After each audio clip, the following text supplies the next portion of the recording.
पुष्पाचे नाव संतांचे माहेर पंढरी. प्रवचनाचे नाव आध्यात्मिक दृष्ट्या दिंडीरवन कोणते. भाग 6.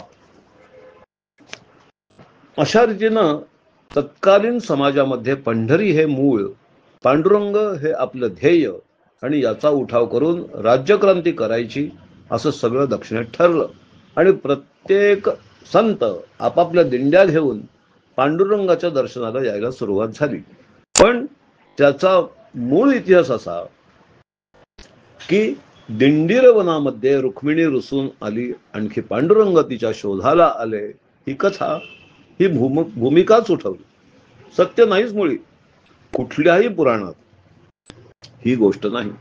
तेव्हा या भूमिकेच्या आधारावरती नाटक रचलं.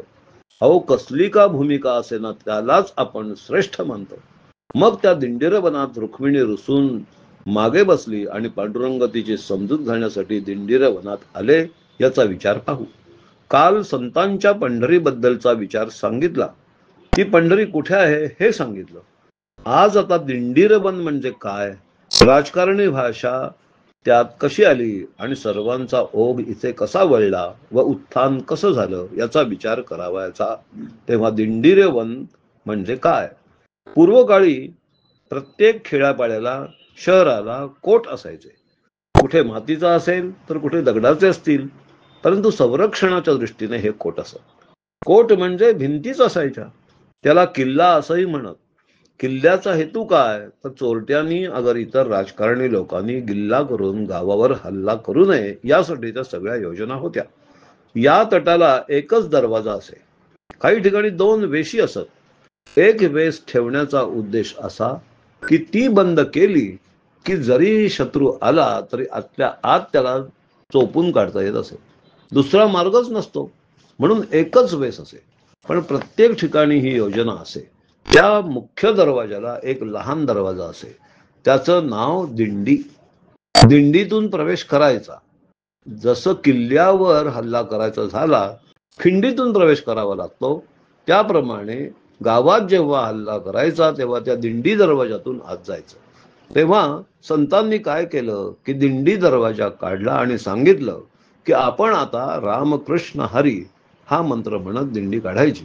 इथे दिंडी म्हणजे समाज असा अर्थ घ्यावायचा. ज्ञानोबा, तुकाराम असा मंत्र नव्हता त्यावेळेला, पण रामकृष्ण हरी हाच मंत्र सर्वांच्या सल्ल्याने झाला, तोच जपला. रामकृष्ण हरी याचा अर्थ रामकृष्णांना शरण चला. रामकृष्णांना शरण चला. पारतंत्र्याच्या गर्तेत रुतलेली प्रजा होती. तिला हा मंत्र, हे शब्द म्हणजे अमृतासारखे मधुर, स्वहिताचे वाटले आणि प्रत्येकाला असं वाटलं की आपल्या गावामध्ये ही दिंडी यावी, आपण त्यांचं आगत स्वागत करावं. म्हणून सर्वांनी आपल्या गावच्या दिंड्या खुल्या ठेवल्या. यांची भजन जेव्हा चालत तेव्हा बरीच मंडळी येत असत. या दिंडीतील लोकांचा पेहराव सुद्धा मोठा मजेदार दिला होता. चांगले लठ्ठ टाळ व त्याला 4 हात लांब दोरी, एक मजबूत काठी, त्याला एक निशाणी व वरती भाला. वेळ प्रसंग आला तर निशाणी काढा आणि भाला मारा व शत्रूला ठोका, अशा तऱ्हेची ती शिकवण. टाळ जो आहे त्याचा हेतू गोफण धोंड्याची त्या काळात सवय असल्यामुळे टाळ जर गरगर फिरवून शत्रूला मारला तर प्रत्येक टाळात एक मनुष्य बळी घेतला जात असे. अशा तऱ्हेची सैन्याची, दिंडीची सिद्धता झाली आणि प्रत्येक गावोगाव याप्रमाणे रामकृष्ण हरीच्या दिंड्या काढल्या. प्रत्येकाने स्वखुशीने आपापले दरवाजे खोलले व त्या दिंड्यांना आत प्रवेश करू दिला. तिथले त्या वेळेचे जे मुसलमान सरदार, त्यांना असं वाटलं की हे नवीन काय आहे, तोबा तोबा असं त्यांना वाटलं. हे काहीतरी आहे असं मुत्सद्दी माणसं जी होती त्यांना वाटलं, व हिंदूंची काहीतरी जादू आहे. तेव्हा यांना सैल सोडून उपयोगी नाही असं त्यांनी ठरवलं. शस्त्र तर काढून घेतलेलीच होती. तेव्हा हे काय आहे असं त्या अधिकाऱ्यांनी विचारलं. अहो, पण किती लोक येणार खेडेगावातून, 10-5 अधिकारी लोक असायचे. त्यांनी येऊन जर अडवलं तर त्यांनी त्यांचा निकाल करायचा, पांडुरंगाचा जय जयकार करायचा, रामकृष्ण हरीचं भजन करायचं आणि सांगायचं आम्ही पंढरीचे वारकरी आहोत.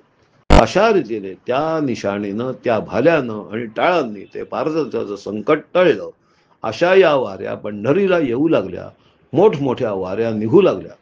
आता हे जे दिंडीरवन म्हटलं आहे, हे दिंडीरवन कोणच्याही पुराणात नाही. हे संतांनीच निर्माण केलेलं आहे, यात शंका नाही.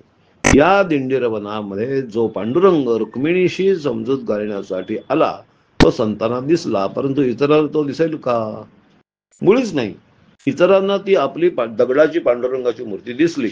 देहाचा विचार करायचा अध्यात्म दृष्टीने तर देहात ही दिंडी कोणची हो? देह ही पंढरी असं काल आपण ठरवलं. मग यात ती दिंडी कुठेतरी असली पाहिजे. अवतार घेऊन आलेली ही संत मंडळी त्यांनी विचार केला असला पाहिजे. तेव्हा दिंडीरीवन याचा अगोदर अर्थ करूया असं त्यांनी ठरवलं. दिंडी म्हणजे गुप्त दरवाजा. आपला देह म्हणजे 9 दरवाजे असलेले एक नगरच आहे, किंवा हा नवद्वाराचा किल्ला आहे. मग या नवद्वाराच्या किल्ल्याला गुप्त विवर कुठे आहे? तर दशमद्वार हे विवर आहे. हीच ती दिंडी. या दिंडीतून प्रवेश केला तर काय होईल? तर दिंडी रव म्हणजे सोहम सोहम असा जो आवाज आज चालू आहे, तो सोहम शब्द आत प्रवेश करताच ऐकू येईल, म्हणजे रव ऐकू येईल. तेव्हा दिंडी आणि रव मग पुढे न राहिला. मग हा रव आवाज कुणाला ऐकू येतो? तर जो नम्र झाला भूता तेणे कोंडिले अनंता. म्हणजे जो अशा रीतीने दिंडीरवनात नम्र झाला त्याने सर्व भूते कोंडली. आता रुक्मिणी शेवटी तेवढी मागे राहिली. दशमद्वार खुलं झाल्याबरोबर ही दिंडी खुली झाली. त्या ठिकाणी सोहमचा आवाज सुरू झाला व तिथे नम्रता आली.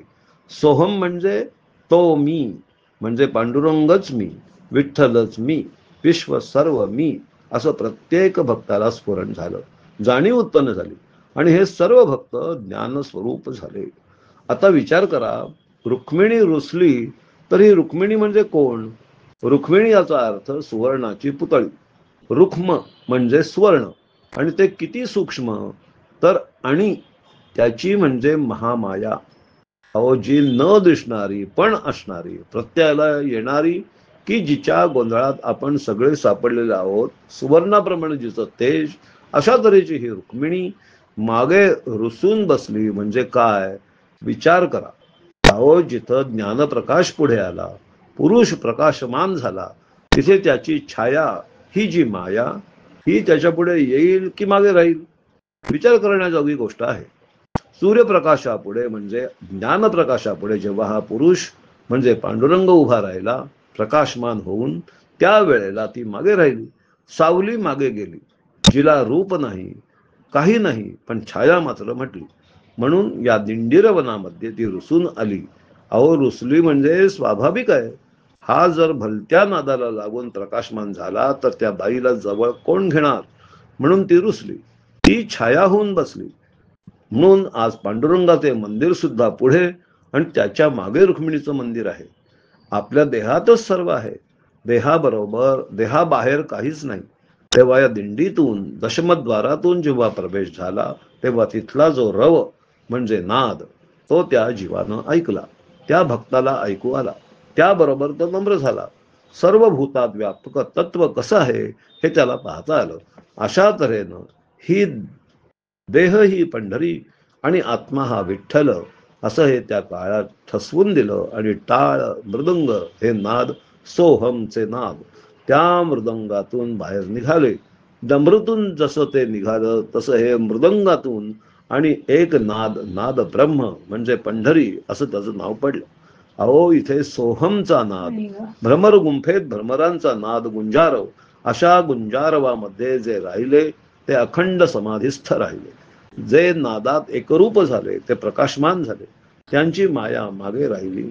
अशा रीतीनं या पंढरपूरला अत्यंत महत्व आलं आणि पुढे संतांनी राज्यक्रांती करून हे पारतंत्र सर्व नष्ट करून टाकलं.